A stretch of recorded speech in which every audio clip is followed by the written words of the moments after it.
l'attitude française, c'est-à-dire en réalité du président de la République Macron et du Premier ministre Steinmeier, on s'aperçoit que de ces deux côtés, on remet, si je puis dire, une pièce dans le jukebox pour que les tensions continuent. Voilà, moi je fais partie de ceux qui pensent que M. Macron, au fond de lui, rêve d'envoyer des troupes.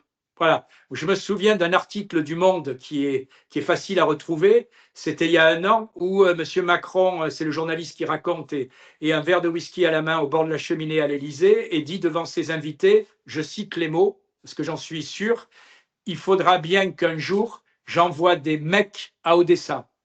Je pense que des mecs, ce n'était pas forcément des acteurs de cinéma, donc tout le monde a compris ce que ça veut dire. Et puis je vous rappelle la fameuse couverture du page du Parisien, où il rentre en train de Kiev, il y a une immense carte et on le voit tel chef d'état-major déplaçant ses troupes sur la carte, et il dit, de toute façon, si on veut compter, il faut qu'il y ait des troupes au sol.